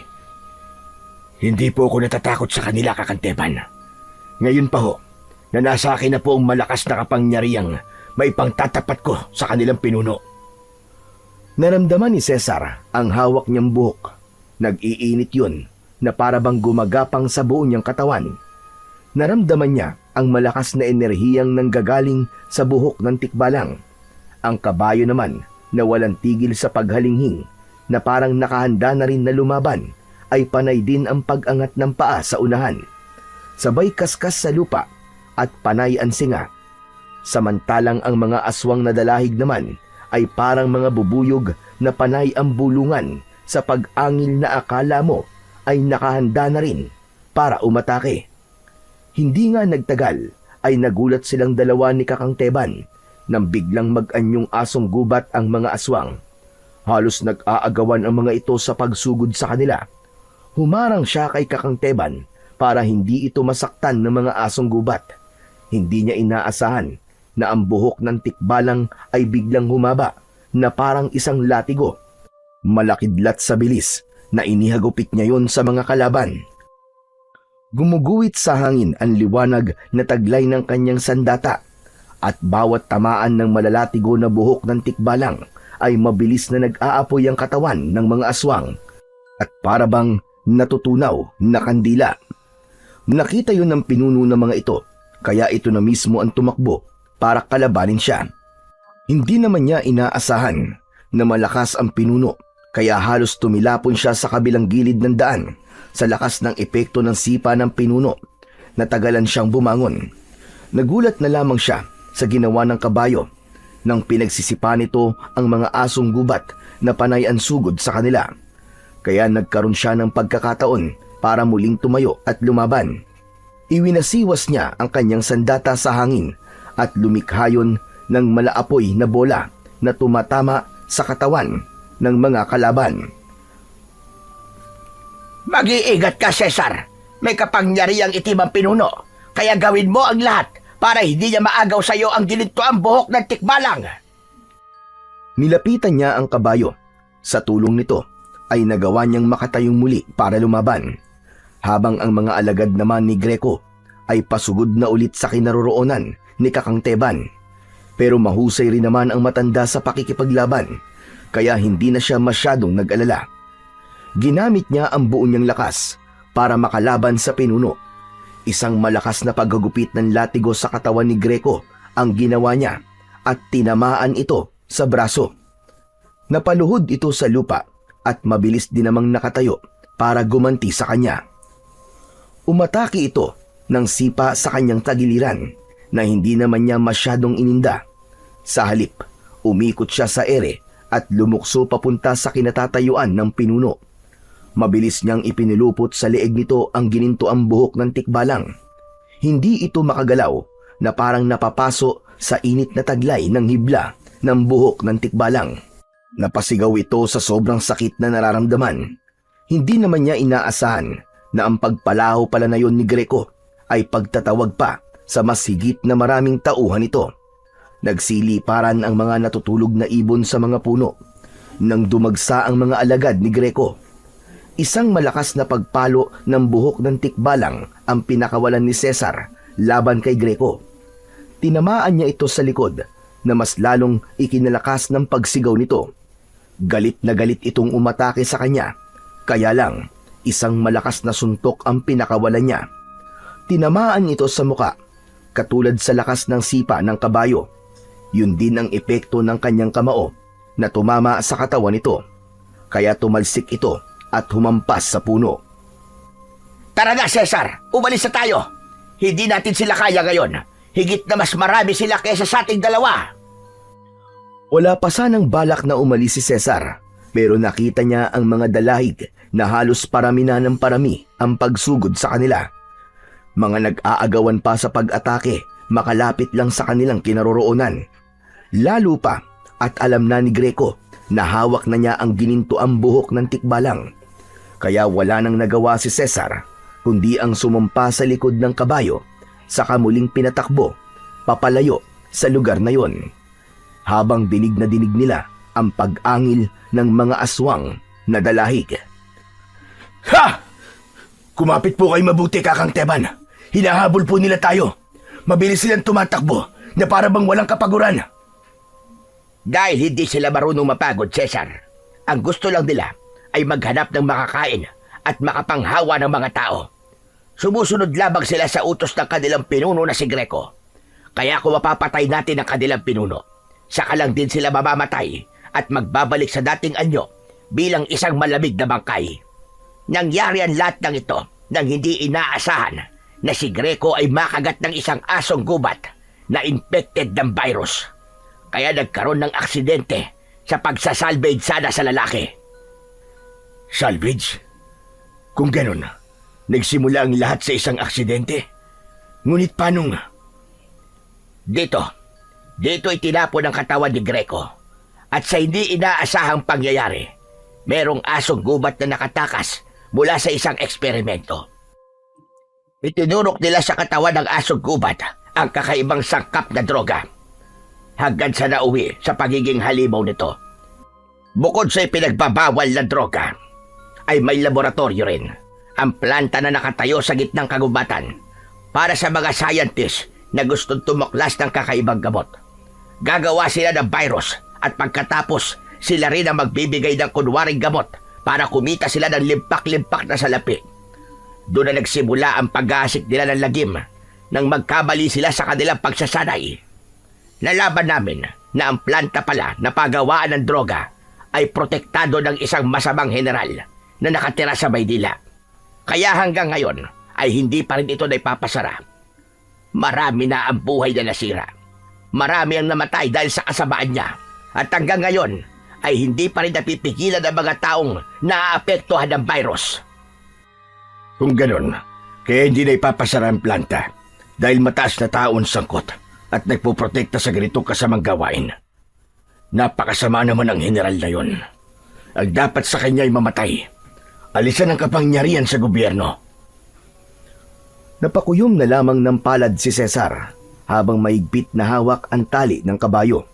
Habang tumatagal, ay pabilis ng pabilis ang takbo ng kanyang kabayo. Paglingon niya sa kanilang likuran, ay malayo na rin ang agwat nila sa mga asong gubat na humahabol sa kanila. Kaya lang, sa hindi inaasahang pangyayari, hindi napansin ng kabayo ang nakaharang na malaking troso sa kanilang daraanan. Tumilapon sila, kasama silang lumipad sa kabilang gilid ng daan. Nang bumagsak sila sa lupa, pasadsad silang napasiksik sa punong kinabagsakan nila. Halos mapaigik siya sa sobrang sakit, pero dahil sa hawak niya ang buhok ng tikbalang, ay hindi siya masyadong naapektuhan ng pagkakabagsak niya sa lupa. Samantalang si Kakang Teba naman ay natagalan bago nakatayo. Ang kabayo naman ay hindi na halos nakagalaw sa lupang binagsakan dahil naipit ang paa nito. Nilapitan niya ang kabayo para sana alalayang tumayo. Kaya lang ay inabutan na sila ng mga kalaban, kaya muli silang nakipagpambuno sa mga asong nakasunod sa kanila. Hindi niya hinayaan na masugatan siya ng mga ngipin ng mga ito. Maya-maya pa ay bumalik ang dating anyo ng aswang na dalahig. Dahil sa liwanag na sikat ng buwan ay maliwanag niyang nakikita ang mga kalaban. Pambihira ito. Mukhang ayaw na nila tayong tantanan. Hindi sila tumitigil hanggat hindi nila nakukuha ang buhok ng tikbalang sa mga kamay mo, Cesar. Pwes, hindi po sila magtatagumpay. Kinuha niya ang patalim sa kanyang paa at kinalaban ang mga asong gubat sa pamamagitan ng husay niya sa pag-target sa noo ng mga ito gamit ang punyal. Hindi alam ni Cesar kung paano niya natutunan ang kasanayan na yon sa talim laban sa mga kalaban. Nagtataka na lamang siya sa bawat pagbitaw niya ng kanyang punyal ay tumatama yon sa noo ng kanyang mga kalaban. Halos masuka siya sa mabahong amoy ng mga ito dahil sa naaagnas na katawan ng nilalang. Idagdag pa ang malalaking uod na lumalabas-pasok sa mga butas ng katawan ng mga aswang. Napapalunok siya ng laway na napatingin sa nagtutubig na katawan ng mga nilalang. Patuloy ang mga ito sa pag-angil na parang asong nauulol. Ganon din ang malapot na laway na lumalabas sa mga bibig nito na may kasama pang dugo. Halos sabay-sabay ang mga ito sa pag-atake sa kanya. Habang si Kakang Teba naman ay abala sa pakikipaglaban sa mga asong gubat, siya naman ay abala rin sa paggagupit ng malalatigong buhok ng tikbalang sa mga kalaban, kasama ang kanyang patalim na malaki rin ang naitulong para makapatay ng kalaban. Sa kakaatras niya ay hindi niya napansin ang nakaharang na bato sa kanyang hinahakbangan. Bumagsak siya at napahampas ang kanyang ulo sa malaking bato. Naramdaman niya ang pagkahilo at narinig niya ang sigawan ng mga tao na bagong dating lang para tulungan sila. Habang ang kanyang pandinig ay pahina ng pahina, pati ang kanyang paningin ay palabo na ng palabo, hanggang sa tuluyan ng nawalan siya ng malay. Napabalikwas ng bangon si Cesar nang marinig niya sa panaginip ang boses ni Alex, ang kanyang tauhan. Inilinga niya sa paligid ang kanyang paningin at nakita niya ang nakangiting si Kakang Teban. Nakaupo ito sa kanyang tabi habang nagpapaamoy ng mabangong dahon ng kalamansi sa kanyang ilong. Bumalik sa kanya ang lahat ng alaala bago siya napadpad sa lugar na yon, hanggang sa alaala kung paano siyang nakipaglaban sa mga aswang.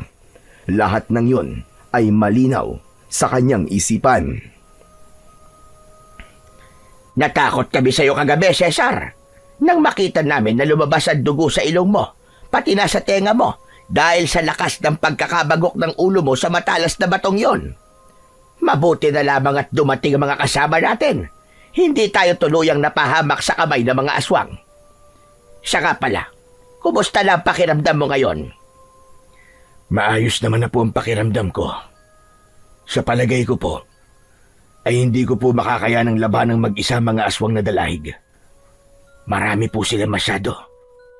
Kakailanganin ko ang tulong ng mga tauhan ko. Halos manlaki ang mga mata ng matanda sa huli niyang sinabi. Bumalik na ang kanyang alaala. Alam na niya kung gaano kalaki ang pagkakamaling nagawa niya sa lugar na kanyang napuntahan. Isang patunay na ang pagbibigay sa kanya ng pangalawang buhay ay ang pagtatama sa kanyang mga nagawang pagkakamali. Tama ho kayo na narinig, Kakang Teban. Bumalik na po ang aking alaala. Saka ko na lamang po ipapaliwanag sa inyong lahat. Ang kailangan po ay mapatay na natin ang mga aswang na dalahig. Kung ganon, hindi ka na si Cesar. Sino ka?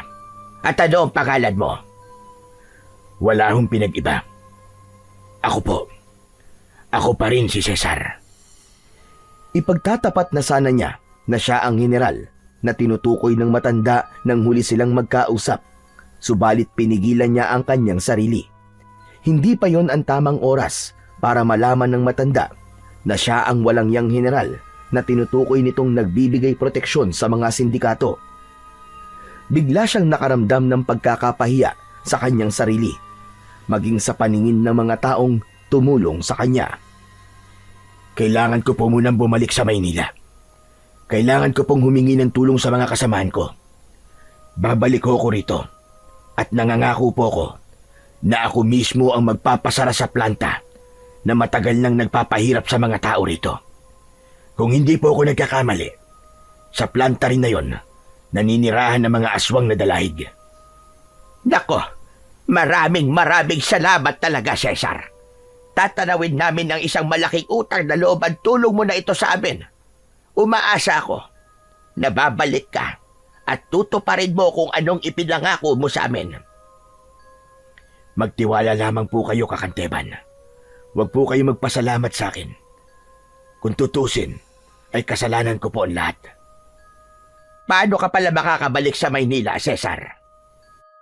Saglit na napaisip si Cesar, pero agad din naman na nagsalita ang matanda nang bigla itong may maalala. Kaya pala, naalala ko na. Bago ka namin natagpuan sa bangin, may nadaanan kaming isang private plane na nakaparada sa runway ng planta. Mangyaring ang bangin na pinaghulugan sa'yo ay malapit doon. Kutob namin, yun ang ginamit nila para maitapon ka sa lugar na ito. Sa tingin ko, ay maayos pa ang eroplanong yon. Kaya siguro sila hindi nakabalik. Dahil doon pa lamang ay inatake na sila ng mga aswang. Kaya hindi nila natapos na maayos ang pagpatay sa'yo. Samahan niyo po ako sa lugar na yon, Kakang Teban. Susubukan ko pong paliparin ang eroplano. Mabilis na kumilos sina Kakang Teban at Cesar para lang makarating sa lugar na tinutukoy ng matanda. Sakay sila ng kanyang kabayo. Pagkaraan ng ilang minuto ay narating nila ang sinasabi ni Kakang Teban na kinalalagyan ng private plane. Kaagad siyang lumukso sa kabayo para pumasok sa loob ng private plane. Sinuri niya ang gas nito at nakita niyang walang sira yun. Maliban sa ilang bahid ng mga dugo sa upuan at kalmot sa cover ng upuan, indikasyong nagkaroon ng komusyon roon sa pagitan ng mga tauhan ni Lito at ng mga aswang. Binuhay niya ang makina at inilagay sa kanyang tenga ang headphone. Tumango lamang siya sa matanda bilang pamamaalam niya. Kaya lang ay may inabot ito sa kanya, isang kwintas na may nakabaon na bala ng kalibre 45. Alam kong mahalaga sa'yo ang kwintas na yan. Kaya heto, isinusuli ko na sa'yo. Mag-iingat ka, Cesar. Kayo rin po, Kakanteban. Isang malalim na buntong hininga ang pinakawalan niya bago siya tuluyang umalis. Tanaw pa niya sa ibaba ang nakatingalang matanda bago siya tuluyang umalis sa lugar na yon. Gagawin niya ang lahat. Mapalaya lamang ang mga ito sa kamay ng mga aswang. Halos tumagal ng 2 oras ang naging biyahe niya bago siya tuluyang lumapag sa kanyang mansyon. May sarili siyang lapagan ng eroplano sa kanyang nasasakupan na sakto lamang para sa isang maliit na eroplano. Pagbaba niya ay nagulat siya sa naging itsura ng kanyang bahay. Marami ang nagkalat na tuyong dahon sa paligid. Nakakandado rin ng gate at halatang walang tao. Maingat siyang bumaba ng hagdan pero nagulat siya sa biglang pagsasalita ng lalaki sa kanyang likuran. Sino ka? Bakit pumasok ka dito nang walang paalam? Magsalita ka. Kung hindi, bubutasin ko ng bala ang ulo mo. Humarap si Cesar sa lalaking nagsasalita at ganun na lamang ang panlalaki ng mga mata ni Alex nang makilala nito si Cesar. General! Diyos ko, kayo nga! Saan kayo naggaling? Bakit ngayon lang kayo? Ang tagal niyong nawala. Mahabang istorya, Alex. Ang hirap ipaliwanag kung paano ako nakaligtas sa kamay ni Lito. Nabalitaan ko nga rin po nangyari sa inyo. Alam niyo bang inagaw na ni Lito ang pamamahala sa mga dati nating pinoprotektahan? Ang balita po namin patay na kayo. Diyos ko, salamat General at buhay pa kayo. Kaya lang, paano kayong nakuha ni Lito? Ang lintik na yon. Nakatakas siya nung ipapatay ko siya sa inyo. Nalaman ko na may kasama tayong traidor. Mabuti na lang at hindi ko pa talaga oras ng mga sagdaling yon. At hindi pa ako namatay. Ibinaba ni Alex ang hawak nitong baril. Maya-maya pa ay isa-isa nang nagpakita sa kanila ang kanyang mga tauhan. Kaya mas lalo siyang nagtataka sa sitwasyon ng mga ito sa bahay niya. Ano nangyari sa inyo? Saka bakit parang nagtatago kayo sa mansyon ko? Marami sa mga tauhan natin ang pinatay ni Lito.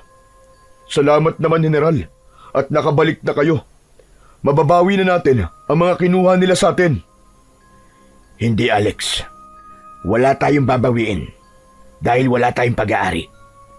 Lilinisin natin ang buong Maynila laban sa mga sindikatong nagpapahirap sa ating mga kababayan. Hindi na ako babalik sa masamang gawain. Pero sa ngayon, kailangan kong tulong nyo. Kailangan nyong sumama sa akin. Pero, kulang na po tayo sa mga tauhan. Tatawag ako ng press conference para sa paglilinaw sa bigla kong pagkawala. Sa ganung paraan, babalik ang dati nating mga tauhan. Alam ko na ang mga tapat at mapagkakatiwalaan ng mga tauhan ko ay handang sumama sa akin kahit saan. Matutulungan mo ba ako, Alex? Alam niyo naman po na sa inyo po ang buong katapatan ko Pagkatapos nilang mag-usap, ay nagpatawag nga ng press conference si Cesar. Nakarating na rin yun sa pangkat ni Lito na buhay pa ang general. Kaya halos maubos ang basyo ng bala nito sa galit nang malamang hindi napatay si Cesar. Marami ang nagpasalamat na sa wakas raw ay nakabalik na ang tirador ng Maynila. Dahil sa pagkalat ng balita, pati si Don Manolo ay kagad na bumisita sa kanya sa mansyon para alokin siya na ituloy ang kanilang naudlot na pinag-usapan. Ipinahuli niya ang mga ito sa mga pulis.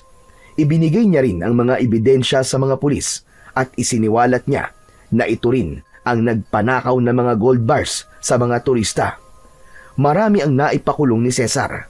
kasama ang matataas na uri ng mga sindikato. General, ano po bang gagawin natin kina Lito? Madalas ko po makita ang mga tauhan niya. Pinapamanmanan po tayo. May alam na akong paraan kung paano silang mapapanagot sa naging atraso nila sa atin. Pero malaki ang magiging pakinabang ko sa kanila kapag hahayaan natin silang sumunod sa atin sa Mindanao. Ano po bang gagawin natin sa lugar na yun, General? Tatanaw lang ako ng utang na loob sa mga taong nagligtas sa buhay ko. Bakit po kailangan isang batalyon pa po ang isasama natin? Dahil isang batalyon din ng mga aswang ang makakaharap natin doon sa planta ni Don Manolo. Pupunta tayo ron para pumatay ng mga aswang na dalahig. General, parang ang laki na po ng pinagbago nyo. Ano po nangyari sa inyo? At bigla kayo nagkaganyan. General, hindi po totoo mga aswang. Hindi ako nasisiraan ng ulo, Alex. Totoo na aswang ang kalaban natin. Kung sa bagay, wala namang mawawala sa akin kung sasama ako sa inyo. Isa pa, sakay naman tayo ng C-130. Sakay na sila ng C-130 helicopter ay abala pa rin sila sa pag-uusap. Lalo pa at alam nilang nakasunod sa kanila ang pangkat ni Lito na gigil na makaganti sa kanya. Napapangiti na lamang siya habang pinagmamasdan ang marami niyang mga tauhan na magkakaharapang nakaupo sa loob ng sasakyan. Ilang sandali pa ay lumapag na ang kanilang sasakyan sa malawak na damuhan. Mabilis silang nagkubli sa makapal na puno ng kahoy para hindi sila mapansin ng mga tauhan ni Lito. Alam niyang ang balak lang ng mga ito ay pigilan siya sa pagpunta sa planta na pinoproteksyonan nito. Sinadya niyang magpasunod dito nang kahit na papano ay may magagamit siyang pain sa mga aswang na dalahig. Hindi niya inaasahan na makikita niya roon si Kakang Teban.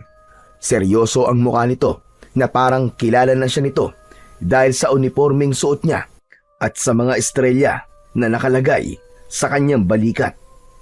Hindi kagad siya nakapagsalita dahil sa uri ng pagkakatingin ng matanda sa kanyang muka. Pati na ang pagtingin nito sa kanya mula ulo hanggang paa. Kung ganon, ikaw palang walang yang general na nagbibigay proteksyon sa planta na pumatay sa pamilya ko. Patawarin niyo ako, Kakanteban. Hindi ko po alam na aabot sa ganito ang pinagagagawa ko. Nandito po ko para itama ang mga nagawa kong pagkakamali.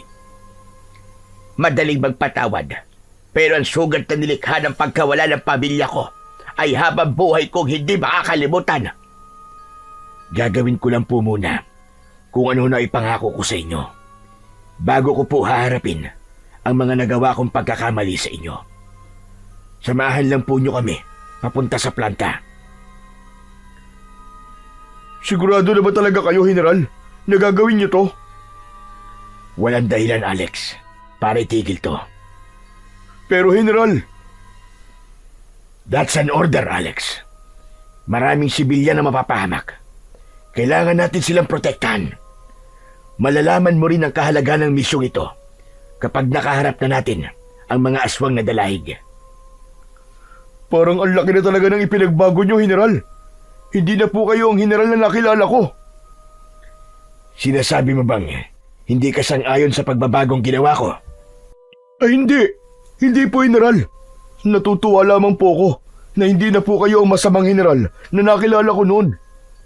Kung nasan po kayo, nandun din po ako. Susuportahan ko po kayo, General. Hindi po ako tutol sa desisyon nyo. Kahit hindi ako naniniwalang totoo ang mga aswang.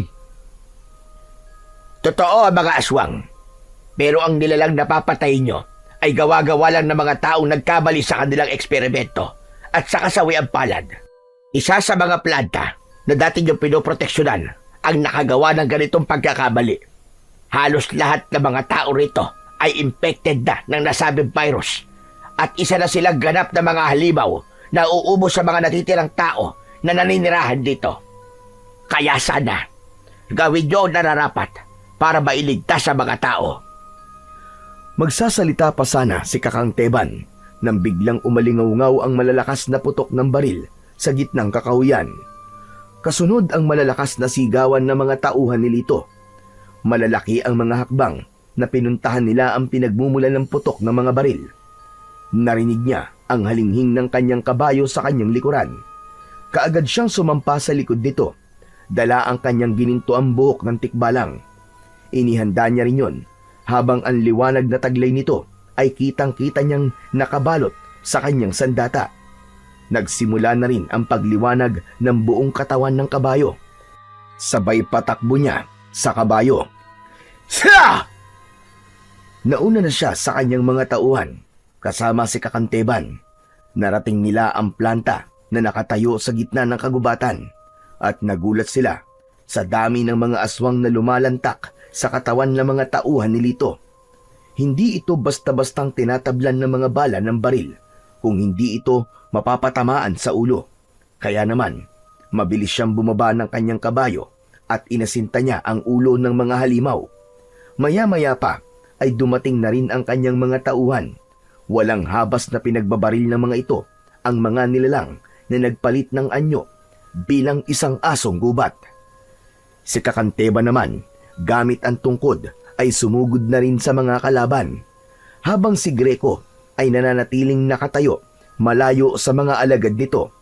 Sa likod nito ang mga asong gubat na panay ang pag-angil na parang asong nauulol. Naghihintay lang ang mga ito ng hudyat ng pinuno nito. Ilang sandali pa ay sumugod na rin ng mga ito sa kanilang kinatatayuan. Marami ang nasawi sa pag-atake ng mga halimaw. Isa na roon si Lito na halos maputol ang katawan sa malaking pinsalang na tamo. Nagkalat din ang mga basyo ng bala sa lupa, pero parang hindi nauubos ang mga kalaban. Kaya naman, nagpapaputok sila ng baril habang humahakbang ng paatras. Habang siya naman ay humahakbang ng pasulong gamit ang malalatigong ginintuang buhok ng tikbalang. General! Mag-iingat ka po sa paglapit sa kanila! Si Greco kailangan mong puntiryahin ng hawak mong ginito ang buhok ng tikbalang. Patamaan mo siya sa kanyang leeg. Ito na ang katapusan yung lahat. Paputukan sila! Umalingaw-ngaw sa buong kagubatan ang malalakas na tunog ng baril. Habang ang maririnig naman sa kabilang panig ay ang angil ng mga asong nasasaktan. Halos abalaan lahat sa pakikipaglaban sa mga aswang na dalahig. Habang si Cesar naman ay si Greco ang kanyang pinuntirya. Sadya pa itong nagpahabol sa kanya, pero dahil taglay niya ang bilis na katulad ng sa kabayo, mabilis niyang naabutan ito.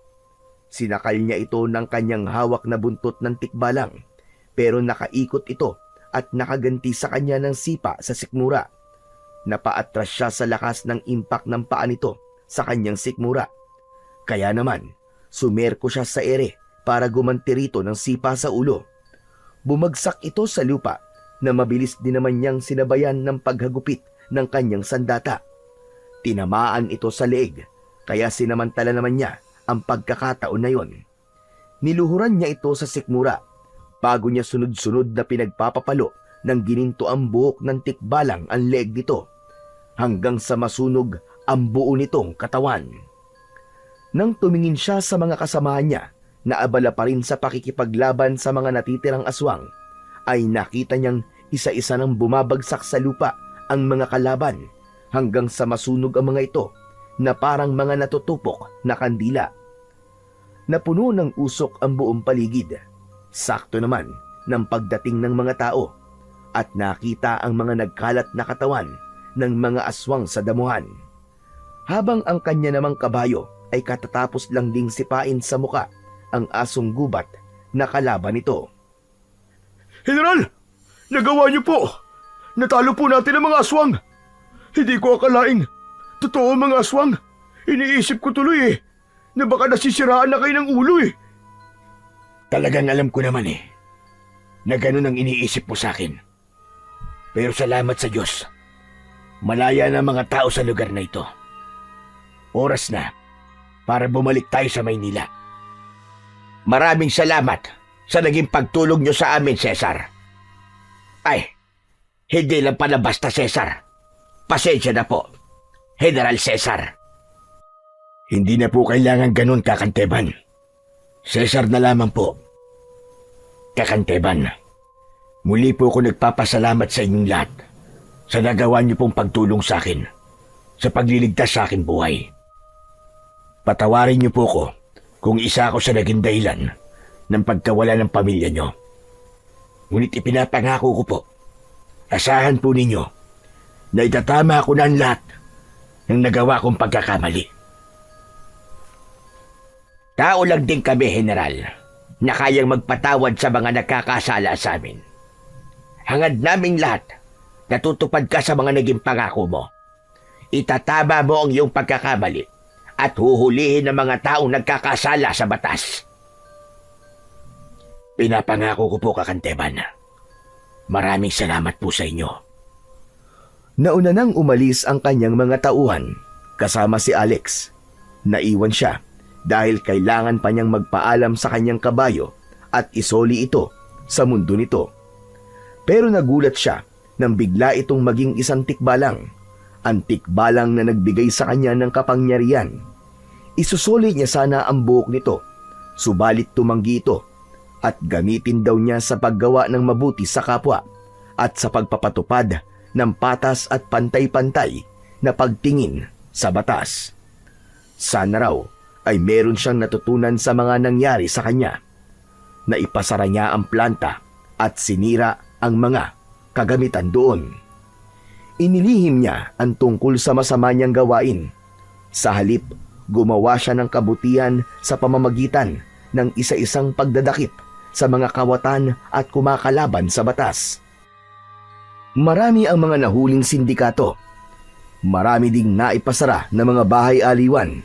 Ganon din ang mga naipasarang pasugalan at nasabat na milyong-milyong halaga ng bawal na gamot mula sa mga dayuhan. Sumikat ang pangalan ni General Cesar na hanggang ngayon ay tangan pa rin ang ginintuang buhok ng tikbalang. Hindi lang siya general para sa mga batas. Isa rin siyang general na kumakalaban sa mga masasamang elemento na nagtatago sa dilim. Sa tulong ng kanyang tapat na tauhan na si Alex, naniniwala din siya na bilang isang general at sa paggawa ng mabuti ay marami siyang magagawa para itama ang sistema na umiiral sa ating bansa. Hindi lamang sa mga masasamang elemento, kundi maging sa mga tulad niya na nasa katungkulan na mas masahol pa sa mga aswang na gumawa ng kasamaan. Nangako siya sa kanyang sarili at sa Panginoon na gagawin niya ang lahat, mapuksa lamang ang lahat ng uri ng kasamaan, kahit na ang maging kapalit nito ay ang sarili niyang buhay.